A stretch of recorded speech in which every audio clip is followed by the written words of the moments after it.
So The Snows of Kilimanjaro, that's one of Ernest Hemingway's lovely, lovely books. And what I'm about to show you is an experiment. So someone took the Japanese translation of this book, and it then let a human translate it back to English and let a machine translate it back to English. And I'd like you to help me decipher which is which. Is that clear? Quickly, my friends, you're native speakers.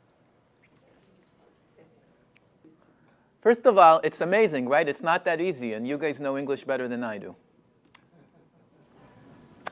I think it's the one on the left because it's more detailed. So. You think the machine is on the left? No. The machine is on the right. Yeah. Can anyone tell me why? Well, it says what leopard wanted as opposed to the leopard. Right. So first of all, there's a grammatical issue. And dead body of a leopard. Right. And also here, right, this is a little awkward. Yes. Right? Definitely. So If you weren't a native speaker, you might be a little confused, right? it's true, it's true. And my point isn't that this is the best example of machine translation, but just to show you the type of advancement that's going on in deciphering patterns from data. And that's really the beauty of what AI is giving us today. It's the ability to detect patterns from data, and that's called machine learning. And I'll say more about that during the talk. It's really revolutionizing the way we use technology. So I'm going to be speaking to my student later, I'm working with some guy in Spain, and I can talk to him in English, writing down statements here, and in real time, these statements are going to be translated to Spanish and vice versa on a Skype app, so something that you have on your phone. Isn't it amazing that these kinds of things are happening already, right? So what's going on? With the power of machine learning, we're really able to fulfill some of our wildest fantasies. And for the first time in history, we're giving computers the power of making decisions for us in critical moments, even the power to take lives. I mean, if you think about what an autonomous vehicle is going to have to deal with on the road, are situations that have life or death consequences. And that presents challenges to artificial intelligence. How to get computers to make moral decisions is something that we scientists have not thought about before. It's new to us. Has anyone here heard of the trolley problem? It's a question in philosophy used to study moral decision making. So you ask a subject, a person, suppose you can operate a fork in this railroad, and there's a car that's out of control on the railroad, and if you can turn the fork to the left, and then it'll hit a pregnant woman, and you can turn the fork to the right, but then it'll hit 2 kids in school. So what are you going to do? And they use it as a tool to study human moral decision making. But if you think about it, suddenly these kinds of moral decisions are going to be part and parcel of the way computers interact in this world. And we have to learn how to get computers to make these moral undertakings in a good way. And that's difficult. And I think understanding the moral consequences of decision making is one aspect of AI that I have no idea how to do. And I'm not going to talk to you about today. But I will talk to you about how to get AI to be better teammates at what they do. And I'll say a little bit about that more. So I should, just to get it off the table, I might be presenting a contested view, but I don't think that AI will ever reach the phase where it's going to run us all amok and do us in. I think that's the wrong type of question to ask from technology. Technology, if you look from the era of the wheel to the Industrial Revolution, in the long term, has always helped. It provided more jobs rather than taken jobs, the ability to be better educated, to be more healthy, and I think the same kind of benefits we will reap with the successes of AI. I do, however, think that for the short term, there are serious issues that need to be considered, from moral decisions to ethical to privacy, that we currently don't have good answers about. And this will come up during my talk. So before I dive in, I want to say something that actually is highly related to what I'm going to talk about, which are interruptions. So I love to be interrupted. Otherwise, I wouldn't be teaching in Israel. I don't like, and That wouldn't the same thing that you just said about AI have been said when the atom was first split? yes, of course. There'd be no danger of any kind of long-term. Oh, I see your point.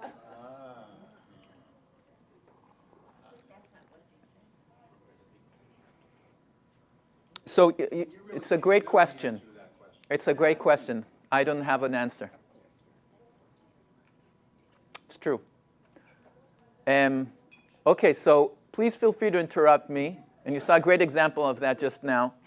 I can't promise you that I have all the answers, but I do want to make sure that I'm interesting and that we adapt well to each other. And for that, I think that teaching is really a profession that is all about discussion rather than a monologue. And that's something that I highly believe in, and it's the way I teach in the classroom, right? It's not a one-size-fits-all approach.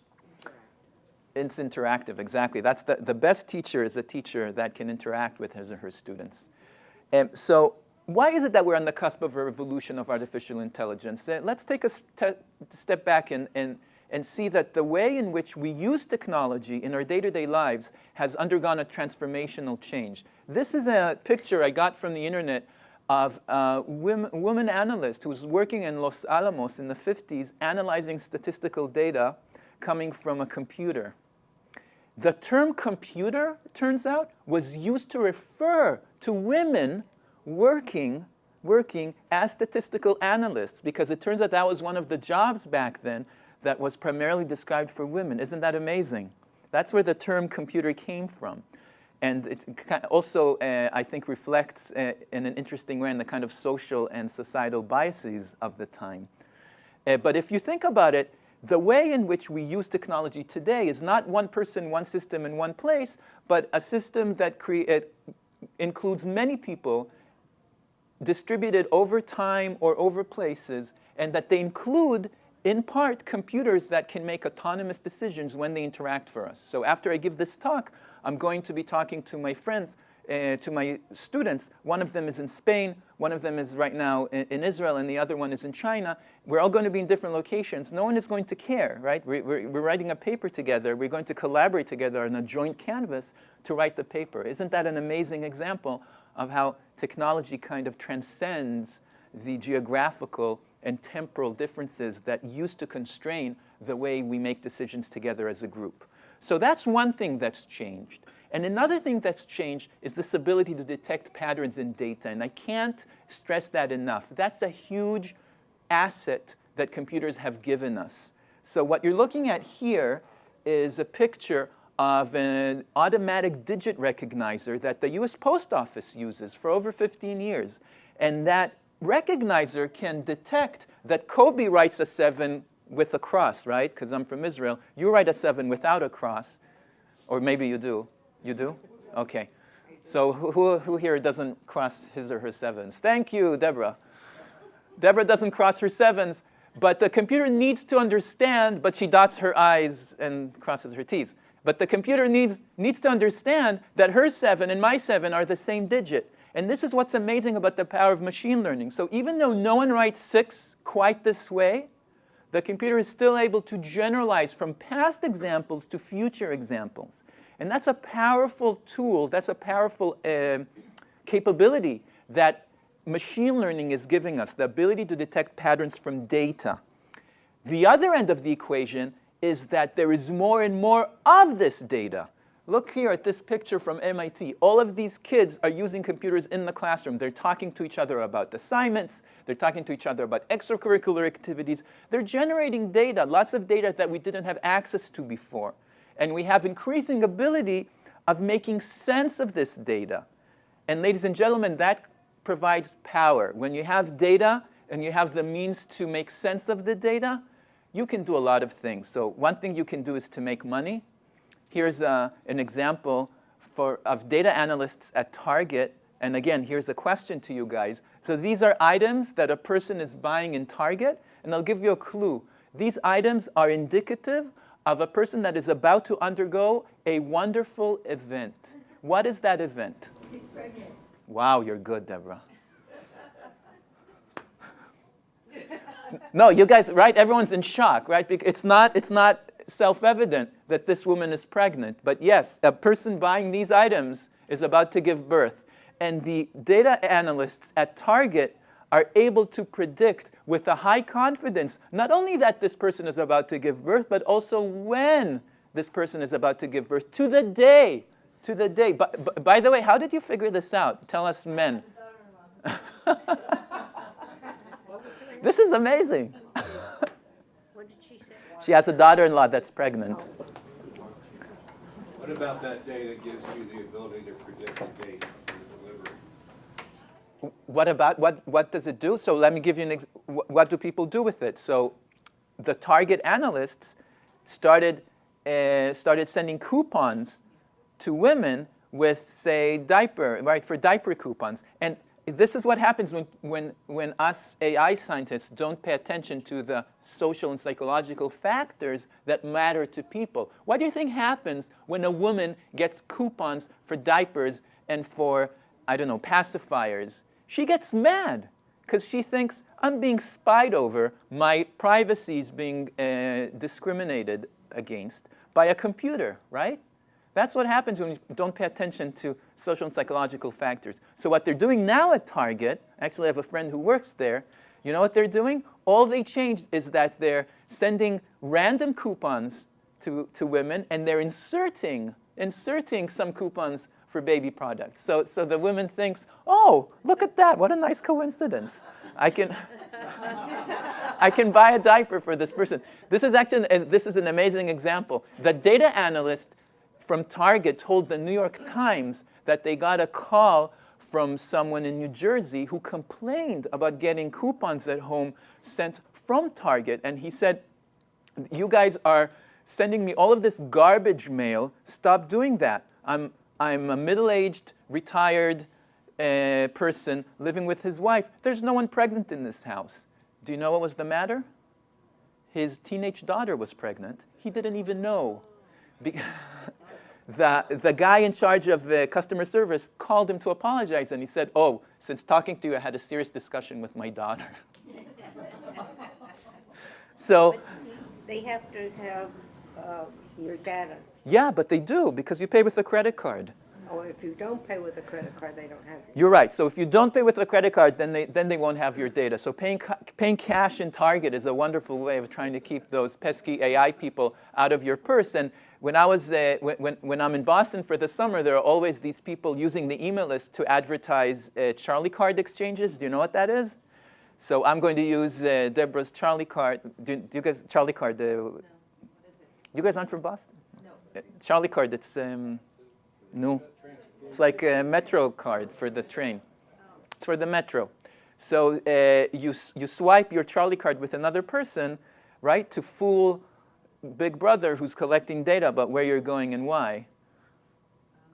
People are doing that. People are actively doing that. Not because they think that that data is going to be abused against them, but they don't want to keep on providing accurate data of where they're going and what they're doing to a computer.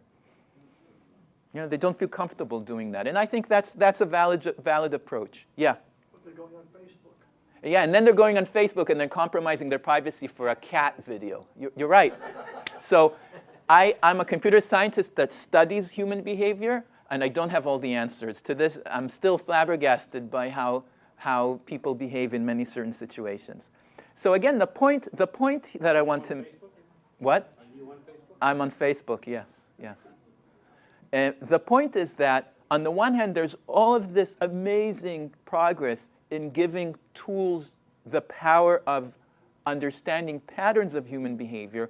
On the other hand, we do a very bad job at getting computers to use that power for our benefit. This is the big point I want to make. Who hasn't felt this way about his or her computer? And I contend that the reason why we feel this way about computers is that they don't understand us. They are not good teammates. That's a big point of my talk today. Computers are not good teammates. Let me give you an example. Teammates know how to communicate with each other. And I'll say a few words about that later. Computers are terrible at communicating with us. Here's an example. An error occurred while creating an error report. This is an actual message that Microsoft gave me. Can everyone see why this is hilarious?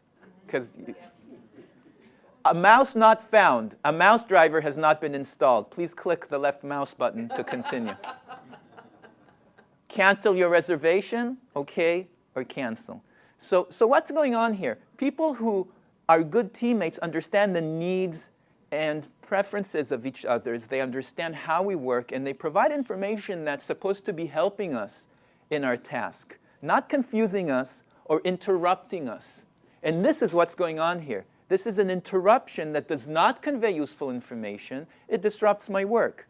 Here's another example of how computers are bad teammates. So this is my advisor from Harvard was asking her Siri, where is the nearest gas station? And Siri provides a list of 16 options. And then she asks, which ones are open? Oops. And the computer says, would you like me to search the web for which ones are open, right? And sometimes the best way to understand how computers work is not when they get things right, but when they get things wrong. So the computer had no context of the question, and therefore the information that came back wasn't helpful. These are bad examples of teamwork, of conveying information. It doesn't take much to understand that people do a much better job at being teammates. Here's an example I love. This actually is just from last month. So 3 students in our department came to see me about something in the operating systems class, which we teach. And they showed me this Google Doc that they work on collaboratively during class. So these are 3 students. They do the task allocation. One of them writes down verbatim what the instructor says. One of them, who's great with drawings, she copies from the board the drawings that the instructor writes. And then one of them does the orchestration. He makes sure that everyone's on sync. If there's a problem or a typo, they fix it. And then they write comments to each other. During the class, it's all happening in real time. At the end of the class, they have this beautiful summary of what was going on that they can then share with their colleagues and to get a better understanding of the material. Isn't that a wonderful example of what a good team is like? So they do the role allocation in a way that meets the capabilities of each teammate. They communicate information in a way that helps the team's tasks get done. And I might compromise my own task in order to help another teammate. So for example, if I see someone not writing correctly from the board, I'm going to stop whatever I'm doing and help that person get his or her own task completed. So good teams collaborate, and they provide information that helps, not disrupts. Yeah? Have you taken the next step in that to apply blockchain technology? Wow. So that they don't have to assign tasks, they can all attack it at the same time? The short answer is no. No, so the task allocation is a wonderful problem in AI that I'd like to approach in my research, and I haven't done it yet, so it's a great comment.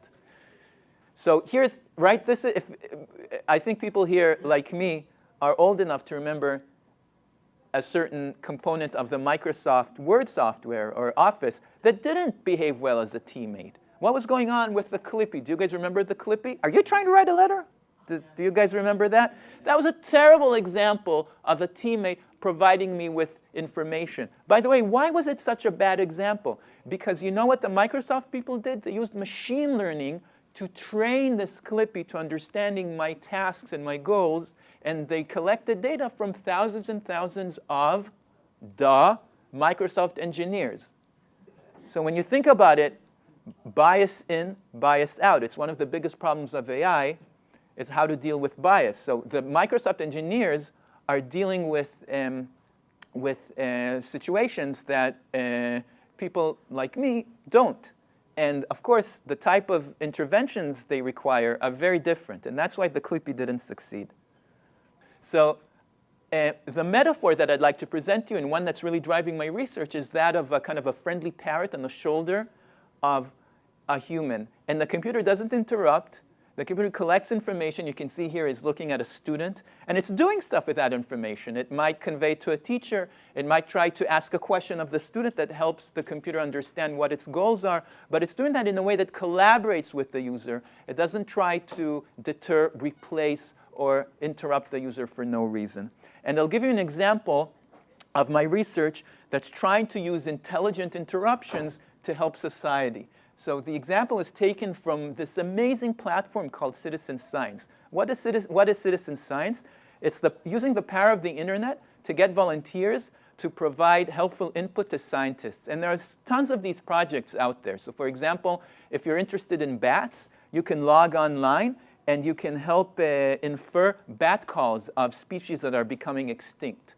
If you're interested in weather patterns in the Pacific, you can go online and you can help decipher captain's logs from the Pacific Ocean in the 18th and 17th century, and then they track the weather patterns that way. If you're interested in astronomy, you log on to Galaxy Zoo. It has over 700,000 registered users, and you get shown these pictures from the Hubble Space Telescope, and then you can classify them to one of these galaxies. This is easy because everyone can see it's a smooth galaxy, but actually some of them are much more difficult to understand. And it's an amazing way of doing volunteers and staying highly motivated to help science. And most recently, during Hurricane Irma, they created this project that ran for 2 weeks where they asked people to compare satellite images before and after the hurricane and to help first responders understand where people might be trapped or in danger. And they collected tens of thousands of instances like that. Isn't it amazing? Just from volunteers. So why do you need AI in this venture? Because these types of projects suffer from a huge backlash, and that is the disengagement problem. Most people, they hear about the project on the BBC, the New York Times, they log on, but they get bored very quickly. Like I do 3 or 4 classifications of galaxies, and then my wife calls me, I want to watch some TV, I have to go to work, so I become bored and I log off. And if you look at the graph that represents the contribution rates for these websites, and this is the only graph that I'll show you that has a few numbers in them, but if you look here on the x-axis, these are the number of contributions people make, and this is the amount of users that make these contributions. You can see that most people are here. They make very few contributions before they lose engagement and they drop off from the system, and they never come back. Is this clear? So disengagement is a huge problem. Very few people stay and do lots of work for these websites. Most of them just lose their interest and log off very, very early. Now, if you think about it, what if I could get people to stay just a tad longer on these websites? So what if I could push the distribution just a little to the right? What kind of interruptions would I give a person in order to get that person to stay longer on the site? What kind of interruptions? So one thing I could do is tell that person that he's doing a wonderful job. Please don't stop just yet. You are being so extremely useful to helping us decipher the mysteries of the galaxy. Do you think that would work if you had a computer telling that to you? Would it get you to stay longer? I was very skeptical, right? I get emails all the time from websites and apps trying to get me to come back, and I never listen to these apps, right? Another message tells the person that he's part of this amazing community. Wow, you're part of thousands and thousands of people who are helping us do some work for science, and there's a dedicated forum, and you can talk to others about nifty galaxies and some that are more difficult than others. And a third message type we found out by actually interviewing some of the users on Galaxy Zoo, and it turns out that some users lose motivation because they're afraid of making mistakes. So they don't realize that each picture is being shown to thousands of volunteers, and then we use statistical algorithms to aggregate and find out what the correct solution is. So people lose their motivation because they're afraid. So this kind of message, hopefully, could motivate such people to stick around for a little longer. And the point of this research isn't that these messages matter, but personalizing the message to the right person at the right time matters. So I might be the type of person who likes to feel part of a community. Well, you might be a type of person that is afraid of making mistakes. Now, how can I understand what kind of message to give to a different person? This personalization aspect, that's a real research challenge. That research challenge has not been met so far well in AI. Take the Clippy example. If I knew exactly what makes people tick, I could incentivize them better by understanding what kind of message I need to show them. Maybe some person needs to be called out by name. Kobi, you're doing a wonderful job. Maybe that in itself was helpful. By the way, I don't know what these people are called because all I have is this real-time click stream coming from the Galaxy Zoo website, and these people don't need to give any kind of demographic information about what they're doing. Okay so far? So that's what I need to do. I need to keep these people for longer in the website. And we built this dedicated server at Ben-Gurion University, And as I told you, we were getting this click stream of behavior from the website. Now, it doesn't give me a lot of information. It just gives me the clicks that the user is performing. This tells me that the user is from New Zealand, but that's just because I'm looking at the person's IP, which is easily forged these days. I mean, I don't really know who this person is, what's their gender, and how they work. But what I do know is their clickstream behavior, and that's enough for me to use machine learning to try to predict, is this person about to leave? And let me give you an intuition about how we can use machine learning just from your clicks on the internet.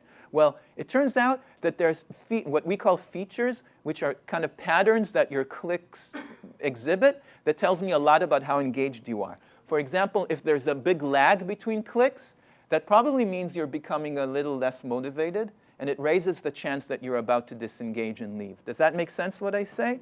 But of course, it's a noisy relationship, right? You could be having a large lag between clicks because you're just solving very difficult problems. And you're thinking a lot, so there's more of a cognitive effort that you're using, and that takes up more time. Or you're just going to the bathroom. I mean, that's right. That doesn't mean that you're less engaged. You're just not there right now.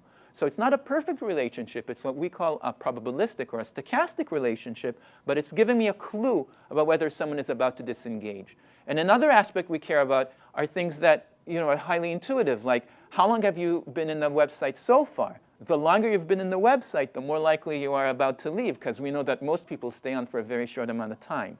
So I'm able, just by getting this low bandwidth information, I'm able to understand what the probability is of someone leaving. And it doesn't have to be true all of the time, but it has to be true enough of the time so that I can make an informed decision of whether to interrupt something. Again, something that the Clippy doesn't do. It doesn't figure, oh, what makes this person tick? How can I personalize my intervention message?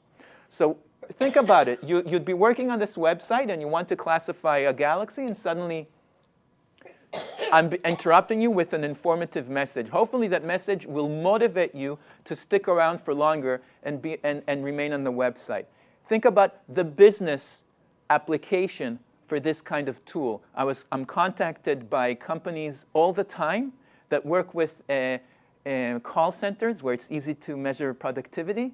And they're all about how can we get our people to be more productive, right? What kind of messages should we give them to take more calls and to be more productive? So this also has a high applicability impact for business. But I care to leave people for longer on this website so they can contribute to science. OK, so what does a scientist do if I have 3 types of messages? We run an experiment. Right? We're going to run an experiment where for a period of time, we're going to take all of the users logging onto this Galaxy Zoo website and divide them up into groups. I'm going to have one group that will serve as a baseline. They'll receive no intervention, just like things are today. I'm going to have 3 groups that are going to receive these personalized interruption messages at random times. So I'm going to sample a person, and I'm going to randomly assign him to one of these intervention message groups. And I'm going to have 3 groups that are going to receive the intervention messages, not at random times, but when the computer tells me that the person is about to leave. Does that make sense, what I say? And then I can look to see what the effect of the contribution rates is for each groups. Yes? How does the computer know I'm about to leave? So the short answer is it doesn't know with certainty that you're about to leave, but it has a probability belief that you're about to leave. Based on time? Based on time, based on your lag, based on how many galaxies you classified so far. It's not perfect. Makes sense. It's not perfect. Now I understand. That's what I like to hear. That's exactly right. It should make sense. Because at the end of the day, it's all about intuition. So let me ask you guys now a question about intuition. What if I told you that only one of these groups actually worked, in the sense that they produced an effect that was well and above the baseline no intervention group? Which one of these groups actually worked? Only one did. Community message, random timing. Community message, random timing. Why? Why do you think so? You feel like you're part of a group, and the computer just pops it in. OK. Nice try. But not that group. Number 6. So the community message but one that was timed intelligently when the computer says that you're about to leave. Interesting. Based on probability. Based on probability. Interesting. So, also not true. What actually worked was when you tell someone that he's doing a wonderful job when the predictor tells you to. So when the friendly parrot on the shoulder of the person thinks you're about to leave, that's when you should broadcast this message, you're doing a wonderful job. Only then do you get the person to stay for longer and do up to 30% more contributions than they would do otherwise. And this is a very powerful result when you think about it, or a very interesting result, because it says what matters isn't what you say to the person, it's when you say to the person he's doing a good job. Look, if I generate the helpful message randomly, the same message, the same text, it doesn't work. So you need to generate the message, the right message at the right time. If you personalize what to say, when to say, then you get the effect. So that's, I think, a very, very interesting example. Yeah? It's like money or giving things away, working these things, like you give, say if you stay on longer, we'll give you a mug, send you a mug, or, you know. Or, That's a great question. yeah. What was the question? What if we just pay people? I'm generalizing. He says, just pay people. You want to incentivize them to stay longer? Pay them. Pay them to do the job. And I don't know if you guys have heard about crowdsourcing, but there are many opportunities today to log onto the internet and to do these micro tasks for pay, like label images. So this could very well be one of those tasks. So yes, you could do that. That's another form of incentivization. Does it work? Wow, that's a great question. The bottom line is we don't know how people react to money. There's a famous example by Dan Ariely. Have you guys heard of Dan Ariely? So the kindergarten in Haifa example, people were late to pick up their kids. So the kindergarten wanted to deter people. They wanted to incentivize them to be early to pick up their kids. So they instilled a fine. For every 10 minutes that a person is going to be late after 4 to pick up his or her kid, they'll have to pay 10 shekels. What do you think happened? More people were late rather than less people, because suddenly you spelled it out for them. You said, oh, they could do a value for money trade-off, right? I want to go to the Philharmonic stay in the Philharmonic for another half hour, and they'll pay the 30 shekels. So what? Yeah. Have you combined any of this with some of the behavioral decision-making work that Kahneman and Tversky did? That's a great question. So why don't I answer that in a minute or so, because I'll get the opportunity. So the bottom line, yes, money can work, but we don't know how people react to money. And personally, I care more about these techniques because they don't require money. And also the Galaxy Zoo administrators don't pay people as a matter of principles because they want people to be motivated by their own accord, by their own intrinsic motivation to help science, not by money, because they feel that's when they get the most out of them. Yes? So I've worked with a Alzheimer's research group that's using gamification and crowdsourcing Amazing. to incentivize people to stay involved. They make a game out of it, and there's rewards. So that's very, very relevant. And there's a professor called Susan Murphy at Harvard, recently moved there from Ann Arbor. She's a statistician, and she's all about using these intelligent interventions in medical applications and in the societal applications. So for example, people who have undergone heart attacks, they need to fill in a questionnaire every day. She says, when should I remind them to answer the questionnaire? Right, so she's also generating these interventions. She also works with kids, delinquents, is that what you say in English, who have been to jail and then they have to do house arrest. They have to fill out these questionnaires, and you would think that the kids would know to do it, to fill out the questionnaires, because staying at home requires them to fill out their questionnaires. Many of them don't do it. So again, how do you remind people in an intelligent way? If you keep sending them reminders, it's not going to work.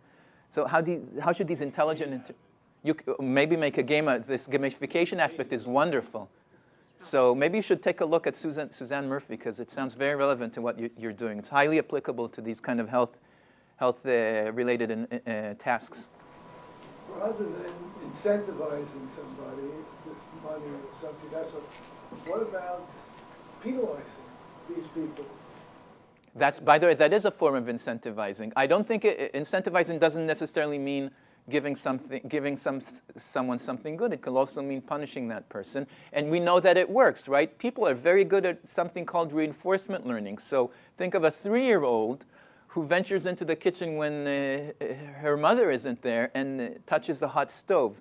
That 3-year-old will not only learn not to touch the hot stove anymore, it will generalize and learn not to even venture into the kitchen, right? Doesn't matter if because the punishment was good enough. Punishments won't work here. I think you need to give people rewards rather than punishments.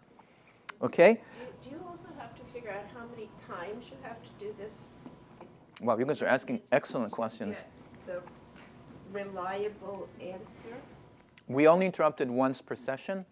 The Galaxy Zoo administrators, they gave us strict conditions for running this experiment in the wild, in real time. They said, first of all, don't you dare touch our super users. Those are people who log on and they stay committed on the website and they do hundreds of tasks. Keep them out. Don't touch them. Then if you interrupt someone, don't interrupt that person more than once.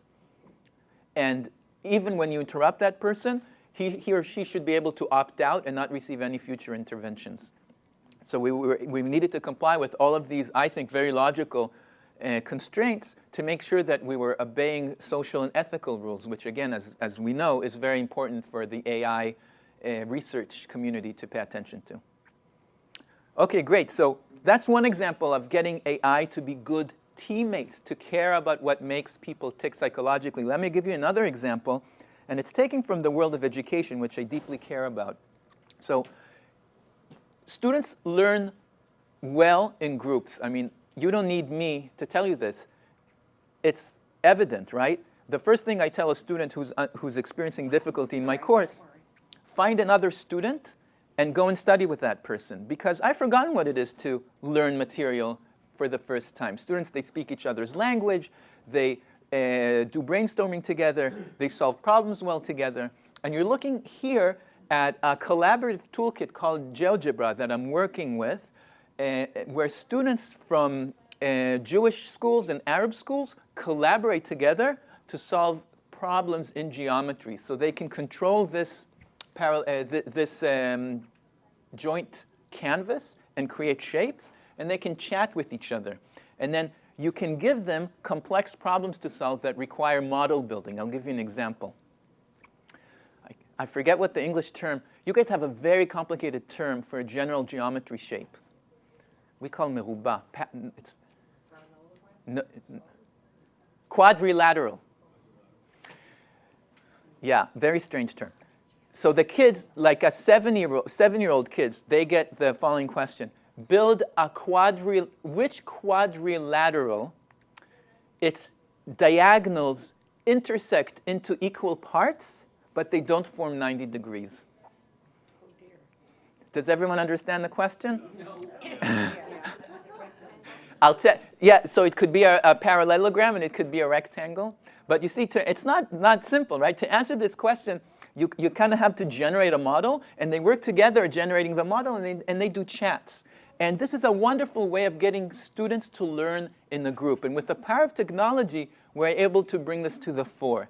So we worked with a series of teachers in Jerusalem, and we asked them, what would it take to give you the ability to help these groups of students to work together? And the teacher said, are you crazy? I mean, I have 40 students in my classroom. So what? I'm going to have 10 groups working in parallel. How am I going to be able to support all of these groups together at the same time?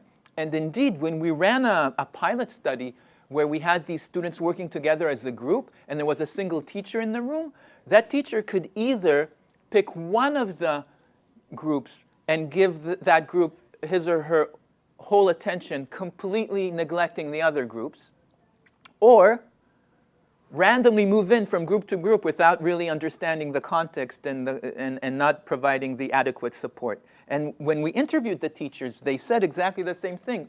To get this to work, you have to help me ease my load. You have to look at the last one. I think that's a wonderful, powerful statement. Help me to intervene with the groups where, when, and with what I'm most needed, right? That's what it takes to get a teacher to provide the right kind of support to the different student groups.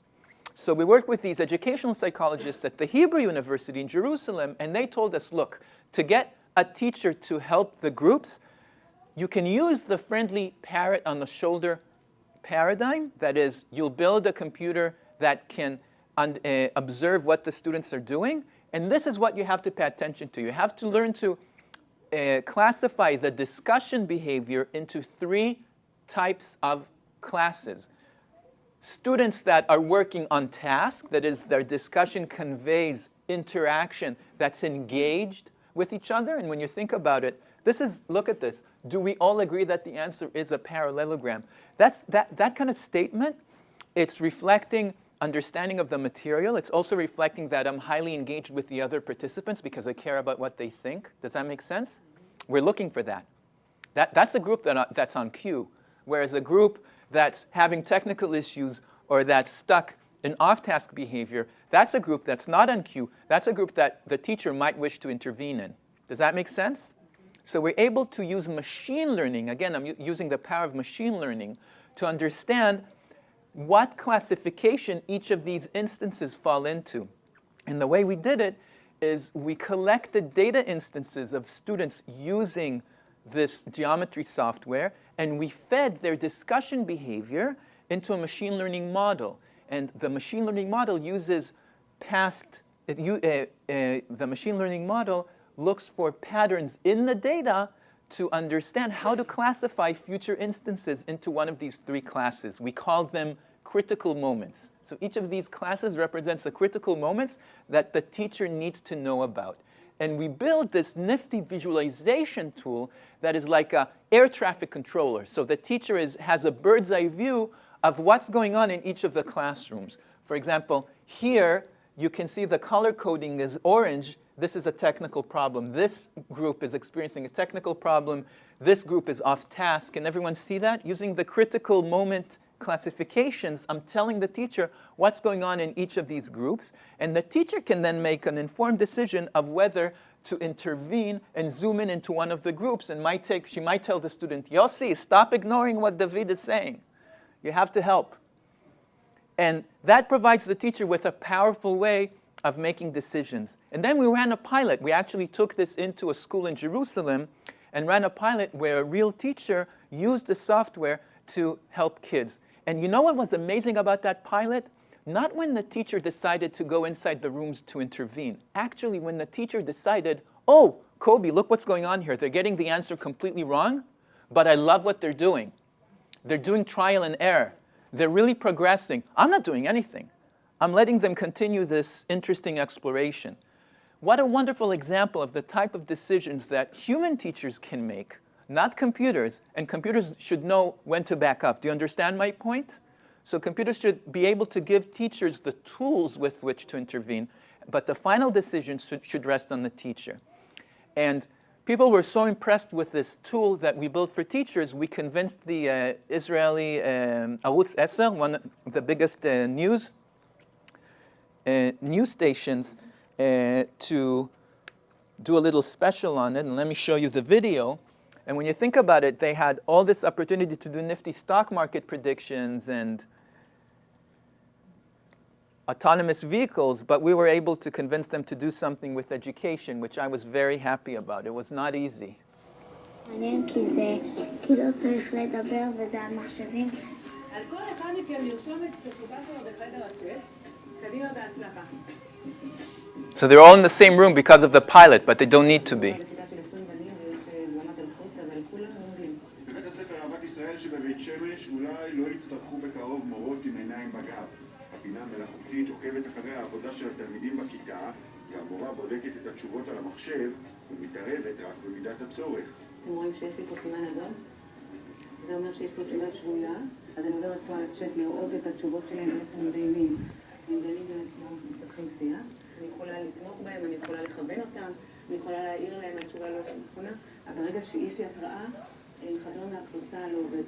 אם הוא לא עובד, אז יש לי התראה שאומרת שזה לא בסדר,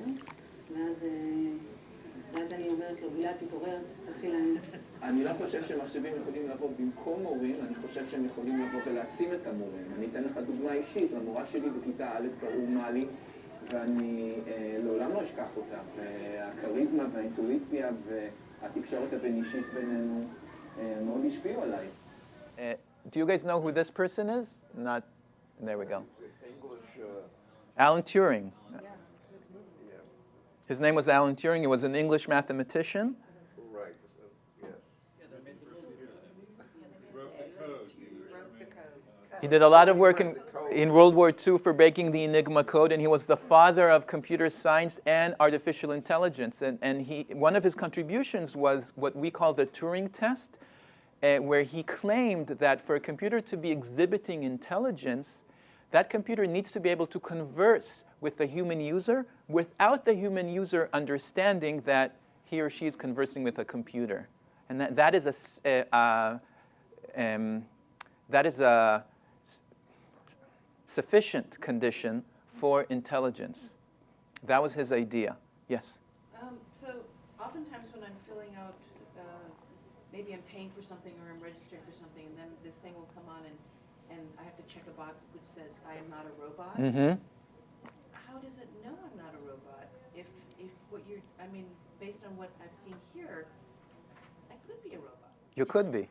It's looking at the amount of time that passes from the minute that it generates this panel and to the time that you click on it, and also it's looking at what you did in the past. So a robot would take too long, or a robot might try to fool the machine that it's taking too long. It's interesting, right? You would think that a robot would do it much more quickly. Or you have to put in those weird letter number combinations. That drives me crazy. And Yeah. they're impossible to read, so. Yeah, and by the way, that's how you get people to decipher lots of old newspapers and books. They digitized the New York Times from the 19th century, which automatic deciphering algorithms can't do because the print is too old, it's crumbly, by letting people fill out these little panels where you need to show what's on the screen to open a user account. Mm-hmm. So within a matter of months, they were able to, they took up the New York Times and they carved it up into these small segments, and they showed people, and that's how they got them to digitize it. It's an amazing example of getting people to work for nothing, right?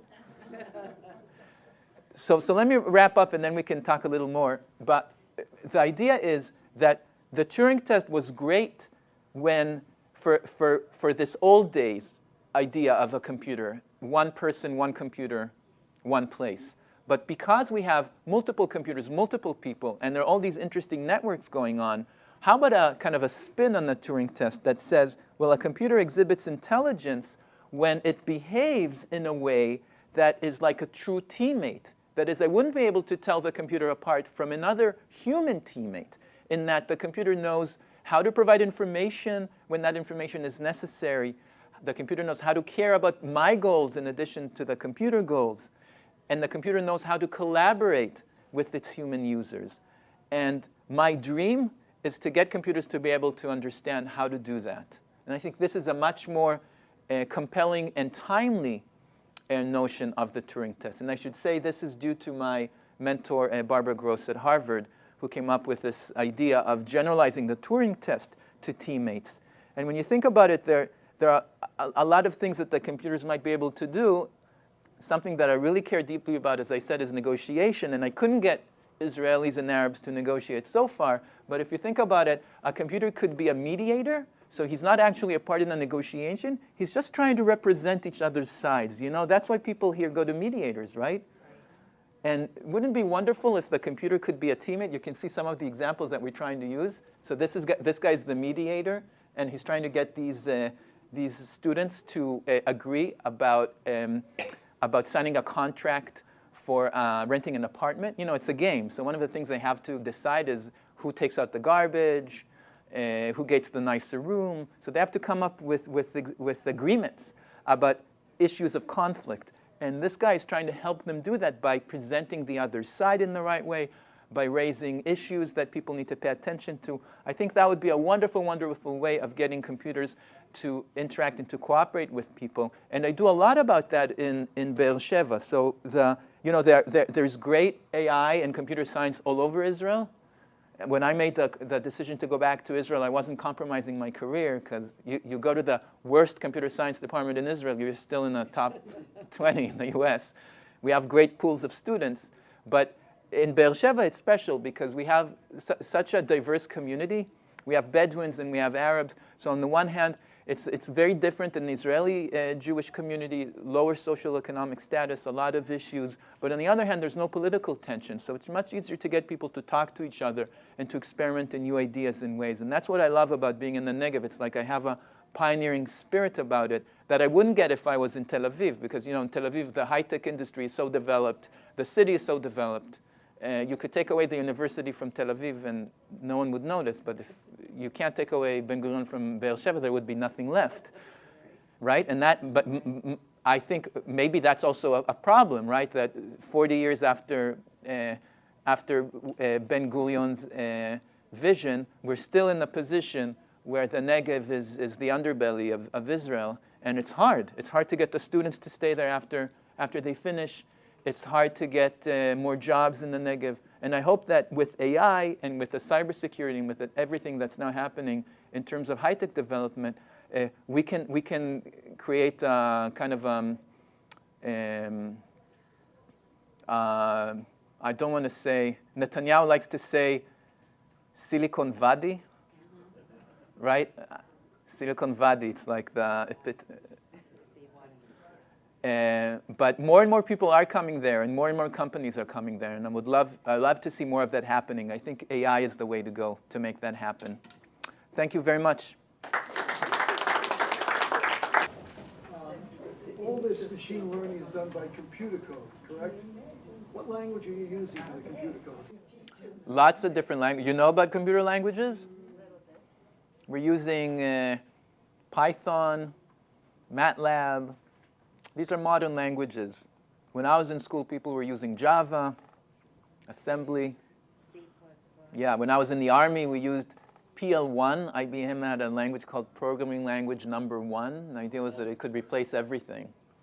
And it would be the one-size-fits-all computer language, and that was a big failure, but they would use it in the Army. Lisp. Yeah, that's a great language.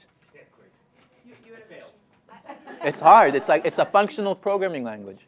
Could you repeat, you said Python and what? Python MATLAB. Like M-A-T?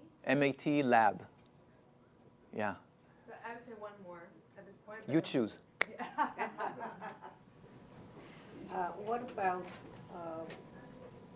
privacy, personal privacy?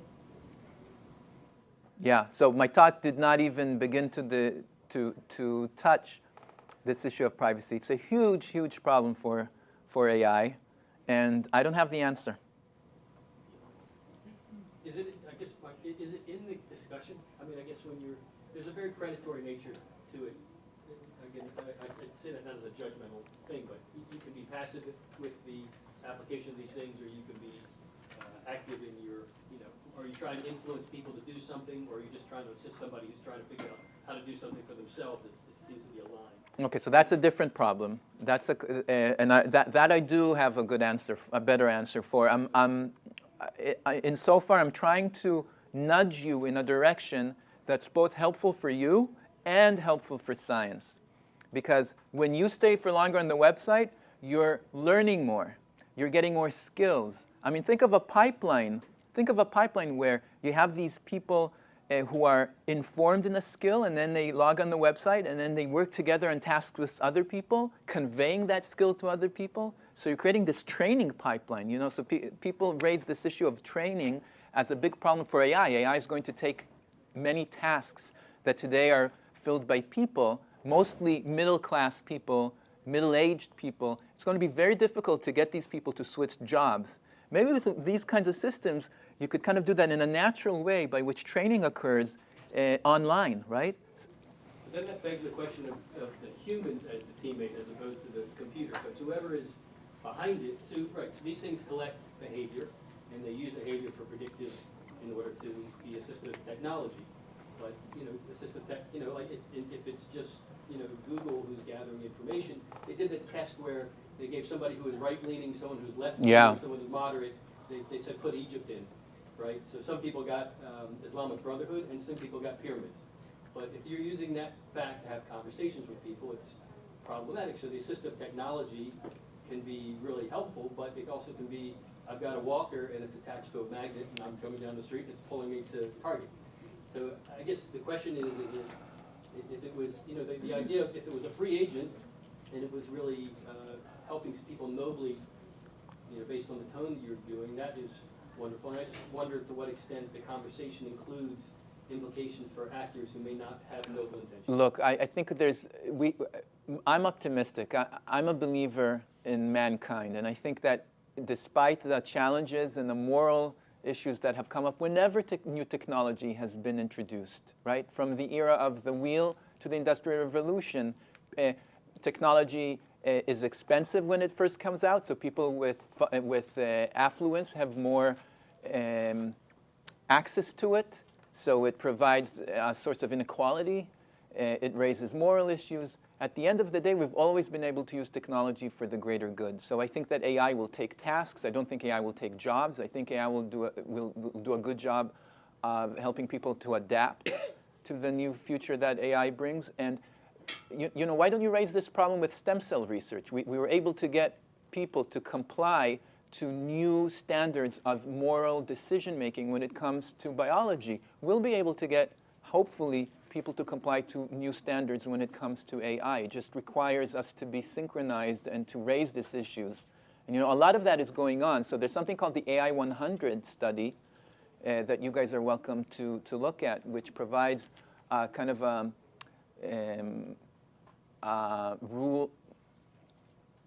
metric for judging whether AI is going in the right direction 2 years from now, 5 years from now, up to 100 years from now. And they're looking at all of these different aspects that you've done such a wonderful job of mentioning today. Moral stuff, privacy, and so on.